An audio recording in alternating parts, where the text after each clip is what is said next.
안녕하세요. 누구나 살면서 한 번쯤은 던져봤을 법한 질문이죠. 내 삶의 의미는 도대체 뭘까? 오늘은 이 아주 깊은 질문에 대한 답을 아주 오래된 지혜에서 한번 찾아보려고 합니다. 바로 히브리 지혜 문학인데요. 잠언, 욥기, 그리고 전도서 이 세 권의 책입니다. 저희가 오늘 길잡이로 삼을 자료는요. 미국 힐링 커뮤니티 교회 손동원 박사님의 국제 심포지엄 신학 논문입니다. 제목이 삶의 의미를 탐구하는 히브리 지혜 문학의 새 얼굴인데요. 이 논문을 따라서 이 세 책이 어떻게 보면 서로 되게 다른, 어떨 땐 정반대처럼 보이는 관점을 제시하는데 그게 어떻게 삶의 큰 그림을 보여주는지 오늘 한번 깊이 파헤쳐 보려고 합니다. 여러분 준비되셨나요? 네. 이 세 권의 책은 뭐랄까 삶이라는 하나의 입체적인 조각을 서로 다른 각도에서 이렇게 비춰보는 것 같아요. 예를 들면 잠언은 지혜롭게 살면 복을 받는다.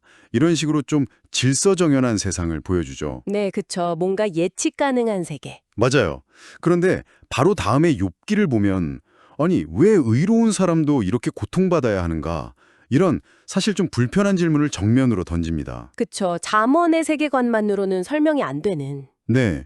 그리고 전도서는 거기서 한술 더 떠서 가만 보니 결국 다 헛된 거 아닌가 하면서 허물을 이야기하죠. 맞아요. 저도 C.S. 루이스가 비슷한 말을 했던 게 기억나요. 성경에 보면 잠언처럼 되게 실용적인 조언들이 많잖아요. 네, 그쵸. 삶의 지혜 같은 것들. 그런데 그게 전부가 아니라 욥기나 전도서의 그 루이스 표현으로는 끔찍할 정도의 정직함이 균형을 잡아준다는 거죠. 그러니까 우리한테 고통이나 헛됨 같은 현실을 그냥 외면하지 말라고 직면하게 만든다는 거예요. 네, 아주 중요한 지적입니다. 이 세 가지 다른 관점이 그냥 따로 노는 게 아니고요. 서로 막 부딪히고 보완하고 때로는 도전하면서 우리를 더 깊은 이해로 이끌어준다는 거죠. 마치 정, 반, 합의 변증법 같다고 할까요?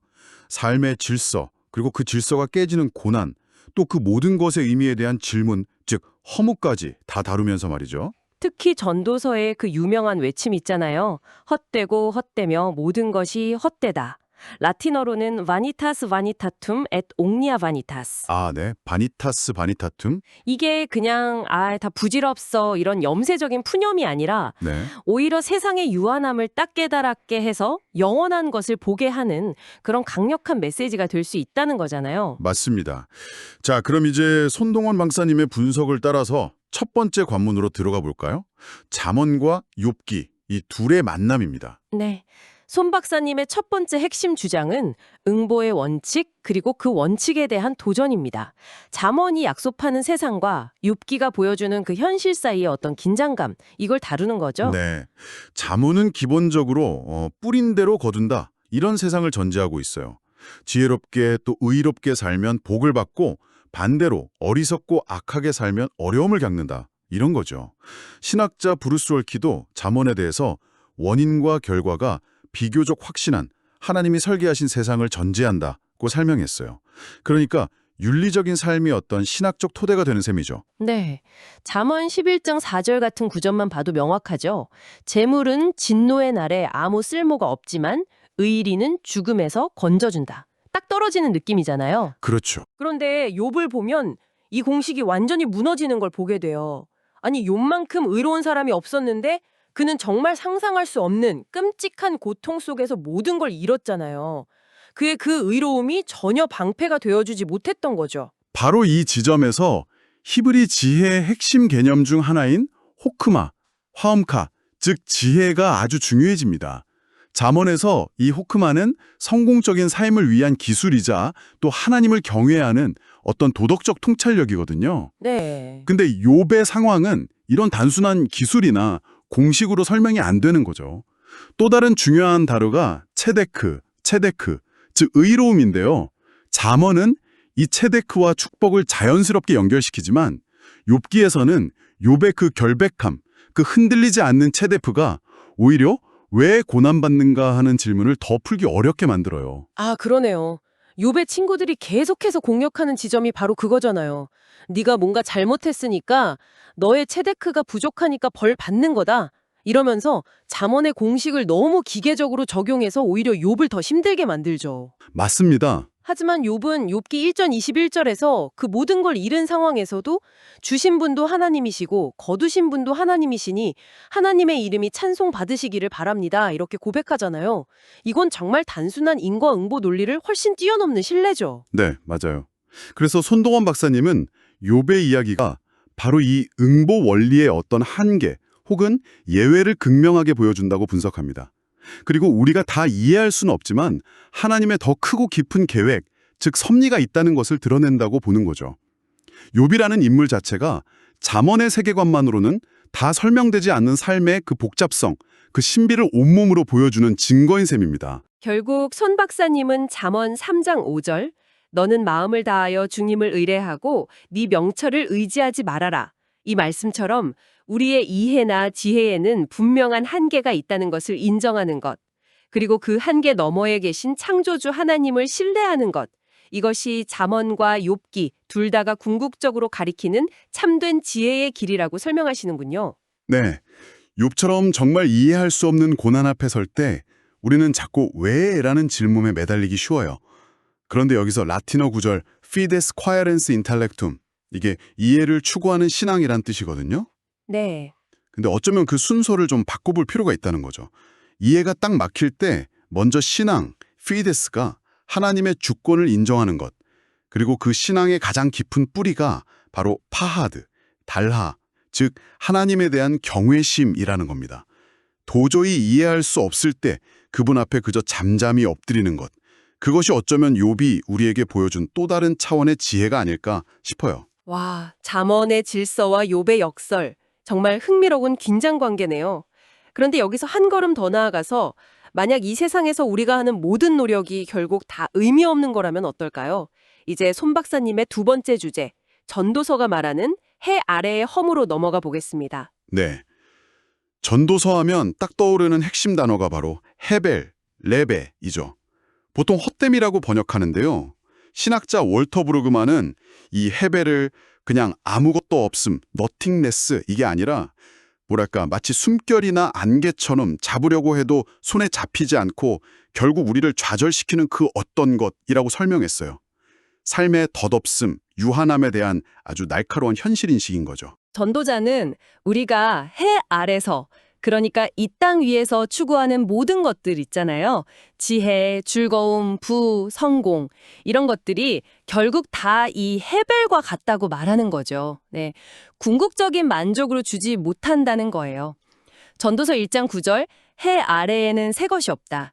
전에 있던 것이 후에 다시 있겠고 이미 한 일을 후에 다시 할 뿐이다. 이 구절을 읽으면 정말 뭐랄까 묘비우스의 뜻처럼 계속 반복되는 듯한 그런 허무함이 느껴지기도 해요. 그런데 참 역설적인 건 이 헤벨, 이 헛됨에 대한 깊은 통찰이 오히려 우리의 시선을 해 아래의 유한한 세상에서 해 위, 즉 영원하신 하나님께로 향하게 만든다는 점입니다. 전도서의 최종 결론 12장 13절이 결국 하나님을 경외하고 그의 명령을 지켜라. 인 이유가 바로 여기에 있는 거죠. 아, 이 세상 것은 다 헛되구나. 이걸 깨달아야 비로소 영원한 것을 갈망하게 된다는 거예요. 여기서도 경외하다는 뜻의 야레, 에라이가 핵심적인 역할을 합니다. 맞아요. 전도서 2장을 보면 전통적으로 솔로몬으로 알려진 저자가 정말 자기가 누릴 수 있는 모든 부귀영화와 업적을 다 경험해 본 뒤에 고백하잖아요. 돌아보니 이 모든 것이 다 헛되고 바람을 잡으려는 것과 같고 해 아래서 아무 유익이 없다. 그쵸? 세상 최고를 다 누려본 사람의 입에서 나온 결론이니까 이게 더 큰 울림과 무게감으로 다가오는 것 같아요. 네, 전도자, 즉 코엘렛은 인간이 가질 수 있는 최고의 지혜와 부를 모두 가졌던 인물입니다. 그런 그가 헤벨을 선언했다는 것은 그 어떤 인간적인 성취만으로는 결코 삶의 궁극적인 의미를 채울 수 없다는 아주 강력한 실존적인 증언인 셈이죠. 손동원 박사님은 이 부분을 전도서 3장 1절 모든 것에는 시기가 있고 하늘 아래 모든 일에는 때가 있다는 말씀과 연결해서 설명하시더라고요. 우리가 허무함을 느끼는 이유 중 하나가 우리가 통제할 수 없는 이 시간의 지배 아래 살기 때문인데 바로 그 하나님의 때, 히브리어로 앳, 테을 를 인정할 때, 즉 모든 것이 결국 하나님의 주권 아래 있다는 것을 깨달을 때 비로소 그 허물을 넘어선 어떤 초월적인 의미를 발견할 수 있게 된다는 설명이셨어요. 맞아요. 라틴어 경구 중에 템푸스 푸깃, 시간은 쏜살같이 달아난다는 말이 있잖아요. 네. 그 덧없이 흘러가는 시간 속에서 우리가 정말 붙잡아야 할 영원한 가치는 바로 하나님을 경외하는 마음이라는 겁니다. 전도서가 말하는 에트는 그냥 흘러가는 시간이 아니라 하나님의 어떤 계획과 섭리가 담긴 정해진 때를 의미해요. 우리가 그 큰 그림을 다 이해하지 못하더라도 그분의 주권을 신뢰하면서 오늘 나에게 주어진 시간을 성실하게 살아내는 것. 그것이 바로 해배를 이기는 길이라고 전도서는 가르쳐주는 거죠. 자, 그럼 지금까지 내용을 좀 정리해 보면요. 잠언은 질서를 말하고 욥기는 그 질서가 무너지는 고통을 보여주고 또 전도서는 어쩌면 그 모든 것의 덧없음, 허물을 이야기합니다. 그럼 이런 고통과 허무 앞에서 우리는 구체적으로 어떻게 반응해야 할까요?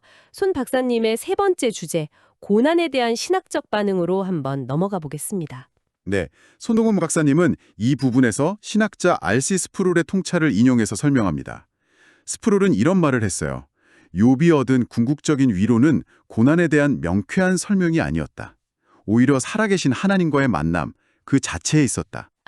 즉, 고통의 문제를 어떤 논리나 이성으로 해결하려고 하는 게 아니라 하나님의 그 압도적인 위엄과 임재 앞에서 그 문제 자체가 작아지고 뭐랄까 삼켜지는 경험이 중요하다는 거죠. 와, 설명을 찾는 게 아니라 만남 그 자체라 굉장히 흥미로운 관점이네요. 그렇다면 잠언이 고난을 미리 피하는 예방적 지혜라고 가깝다면 욥기는 고난 속에서 하나님을 만나는 치유적 지혜라고 볼 수도 있겠군요. 네, 그렇게 볼 수 있습니다. 욥의 마지막 고백이 딱 그거잖아요. 욥기 42장 5절. 지금까지는 제가 주님에 대해 귀로만 들었습니다. 그러나 이제는 제 눈으로 주님을 뵀습니다. 고난이 역설적으로 하나님을 더 깊이, 더 생생하게 만나는 통로가 된 거네요. 그렇죠. 여기서 히브리어 단어 두 개를 좀 주목해 볼 필요가 있는데요. 하나는 샤카브, 바카브입니다. 눕다, 잠들다 이런 뜻인데 잠언에서는 주로 게으름과 연결돼서 부정적으로 쓰이죠. 잠 6구. 네. 하지만 욥의 고난은 그런 게으름이나 죄 때문이 아니었잖아요. 그러니까 고난이라는 것이 때로는 우리의 어떤 행위나 상태와는 상관없이 찾아올 수도 있다는 걸 보여주는 거죠. 반면에 파르츠푸라는 단어는 얼굴 또는 임재를 뜻합니다. 욥의 그 길고 길었던 고통이 마침내 해결의 실마리를 찾게 된 것은 원인을 명확히 분석해서가 아니라 마침내 하나님의 얼굴, 즉 그분의 임재, 파르치푸를 경험했을 때였어요. 생각해보면 욥과 그 세 친구들의 그 길고 긴 논쟁 있잖아요.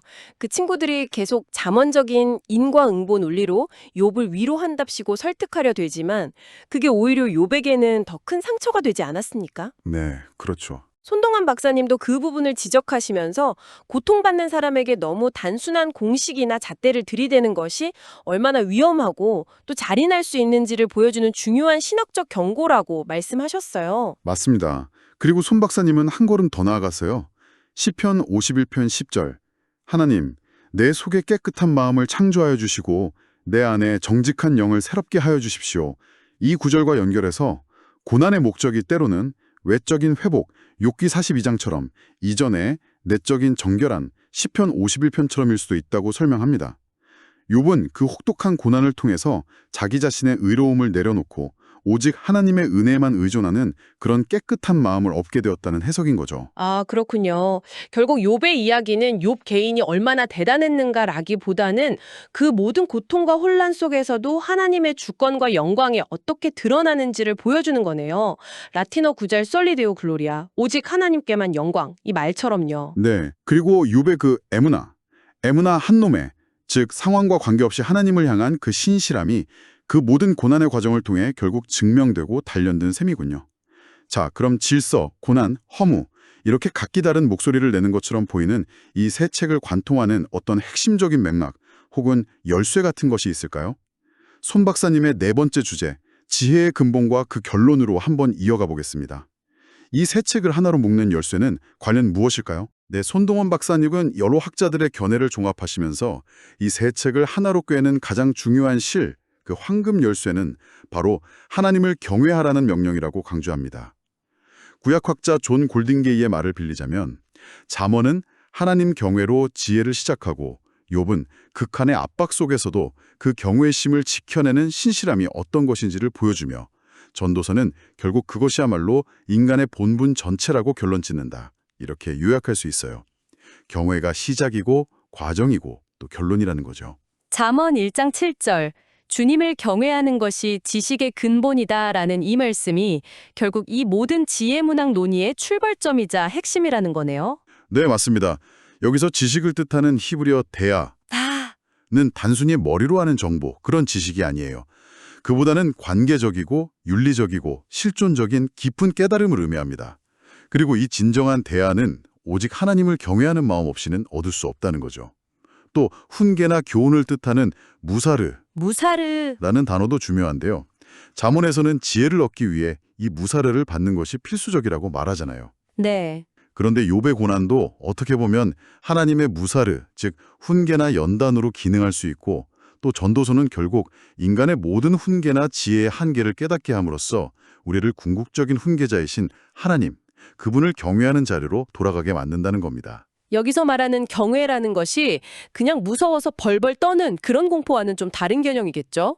아무래도 창조주 하나님 앞에서 느끼는 어떤 깊은 존경심, 경탄, 그리고 그분의 절대적인 권위에 대한 자발적인 순종, 이런 의미에 더 가까울 것 같아요. 네, 맞아요. 잠언 21장 30절 말씀처럼 사람의 지혜로도 명철로도 어떤 계략으로도 주님께는 맞설 수 없다는 것을 겸손하게 인정하는 그런 자세가 기본이 될 테고요. 그리고 참 흥미로운 점은요.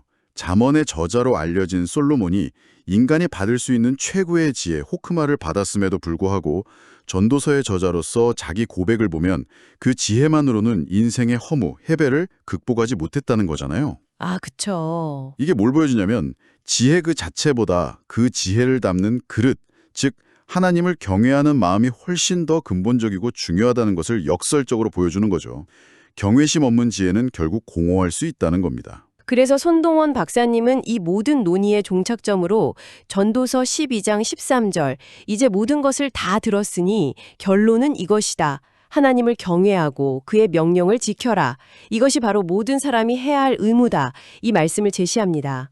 잠언이 가리키는 지혜로운 삶의 방식들, 욥이 보여준 고통 속에서의 신뢰, 전도자가 판고했던 허무의 끝에서 발견한 깨달음, 이 모든 다양한 여정의 최종 목적지는 결국 하나님을 경외하고 그분께 순종하는 것, 바로 이것이라는 거죠. 네, 라틴어 격언 중에 finis coronat opus라는 말이 있어요. 끝이 그 일의 완간을 씌운다, 즉 마무리가 중요하다는 뜻인데요. 우리의 모든 삶의 수고, 오푸스는 결국 하나님 경외라는 마지막 완성, finish를 통해서만 그 왕관, 코로나트를 쓸 때 비로소 진정한 가치를 얻게 된다는 의미로 연결해 볼 수 있을 것 같습니다. 전도서 12장 13절에서 모든 사람의 본분이라고 할 때 그 모든 것, 전부로 뜻하는 히브리어 로크, 칼로크가 사용되는데 이게 바로 인간 존재의 전부, 그 핵심이 바로 하나님 경외임을 아주 강력하게 시사하는 부분이죠. 자, 이제 드디어 마지막 퍼즐 조각을 맞출 시간인 것 같습니다. 질서를 강조하는 잠언, 그 질서의 파괴와 역경을 다루는 욥기, 그리고 그 모든 것의 덧없음을 이야기하는 전도서. 이 어떻게 보면 서로 굉장히 다른 관점들을 우리 실제 삶 속에서 어떻게 조화롭게 끌어안을 수 있을까요? 손 박사님의 5번째 주제, 윤리적 현실주의와 신앙적 이상주의의 조화입니다. 네. 손 박사님은 이 부분을 설명하기 위해 트램폴 롱맨 3세라는 신학자의 비유를 소개합니다. 바로 신학적 자이로스코프라는 비유인데요.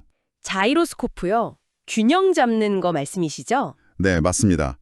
팽이가 회전하면서 균형을 잡는 것처럼 이 세 권의 책이 우리 신앙의 균형을 잡아주는 역할을 한다는 거죠. 롱맨은 이렇게 설명했어요.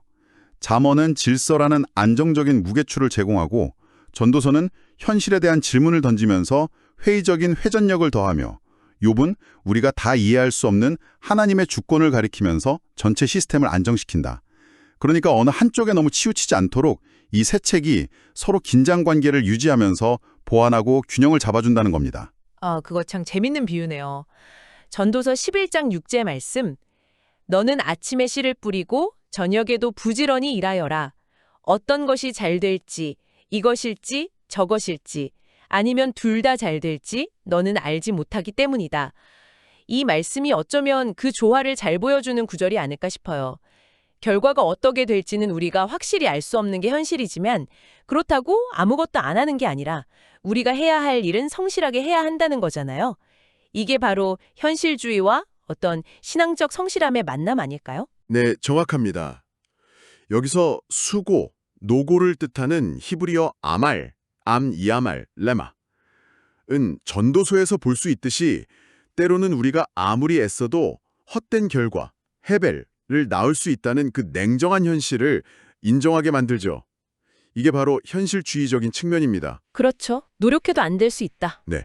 하지만 동시에 우리는 구원 또는 도움을 의미하는 예슈와 예슈와 하오슈. 를 바라봐야 한다는 겁니다.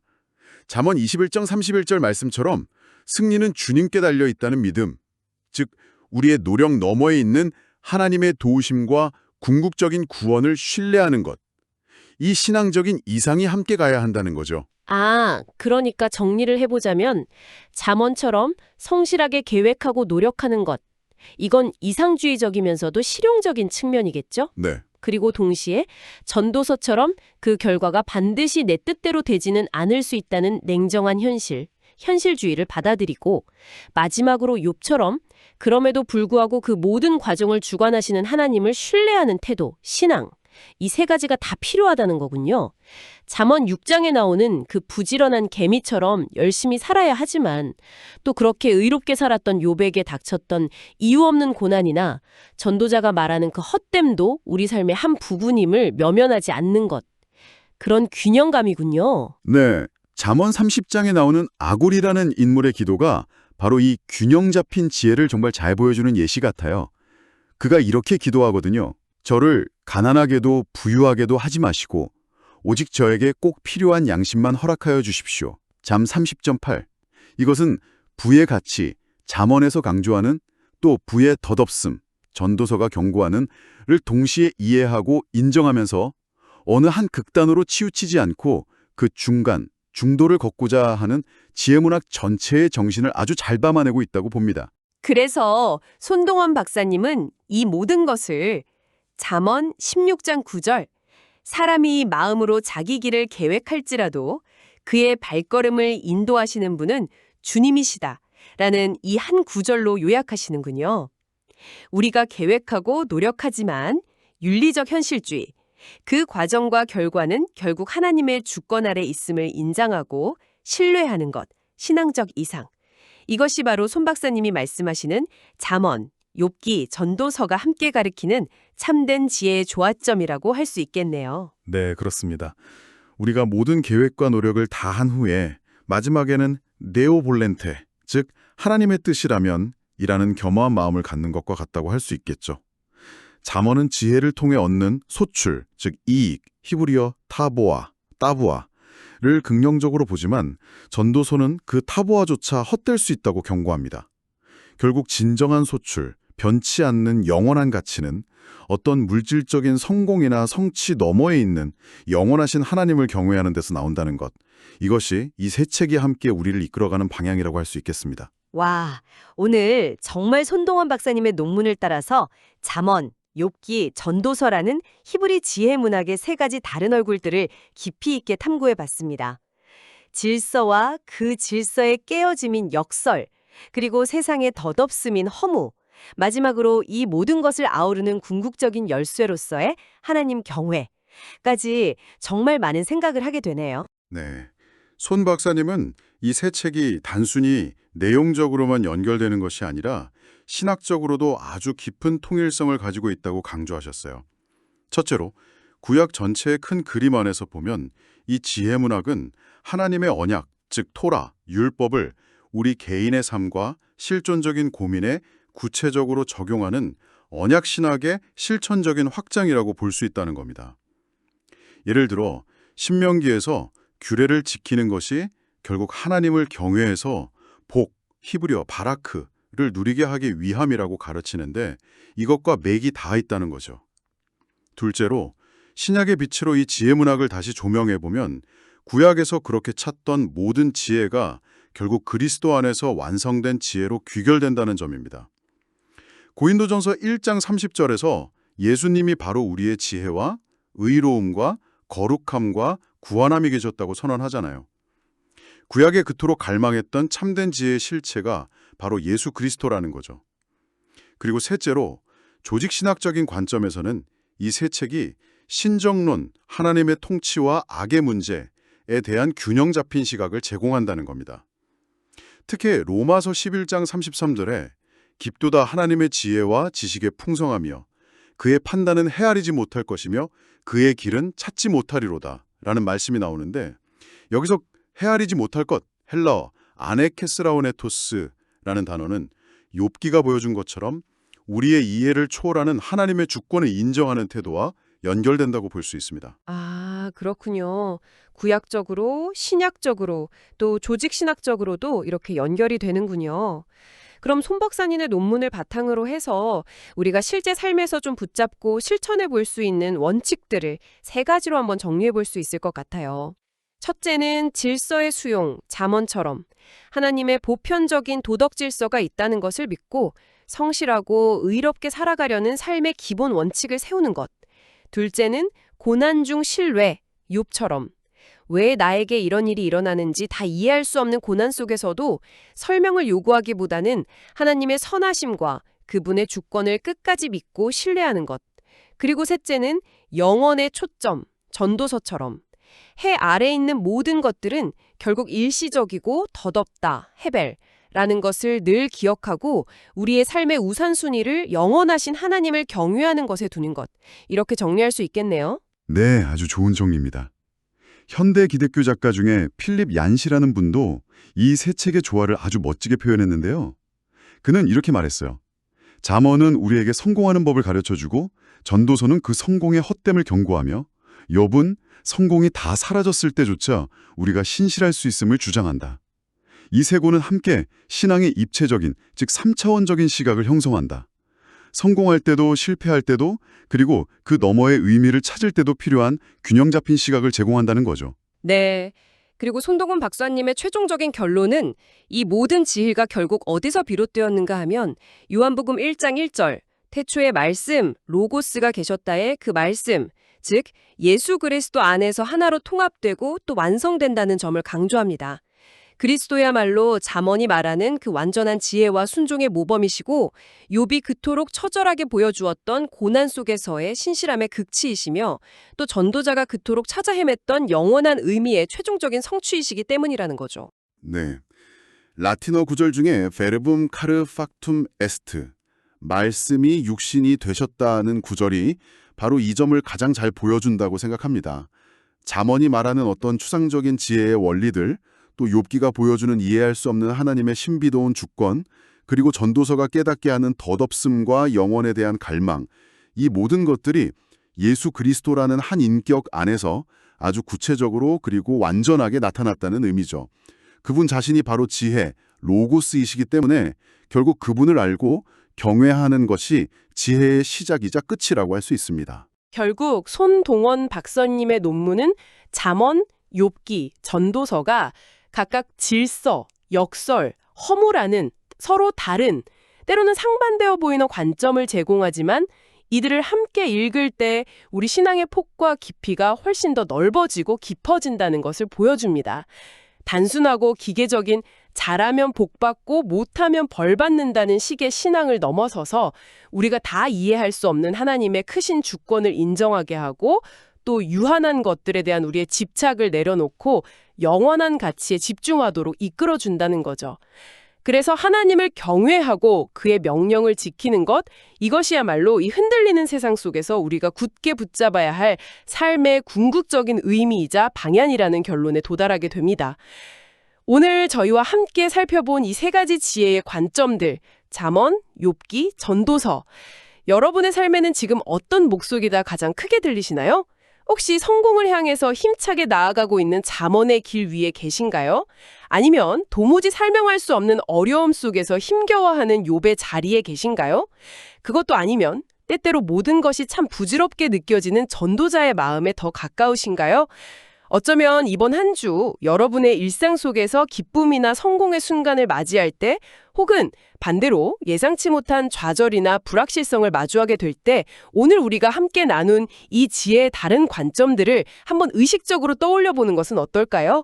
잠언의 시선, 욥의 시선, 전도서의 시선, 이 세 가지 다른 시선들이 어떻게 여러분의 생각과 행동에 더 깊고 풍성한 균형감을 가져다 줄 수 있을지 한번 성찰해 보시는 시간을 가져보시길 제안드리면서 오늘 탐구는 여기서 마치도록 하겠습니다.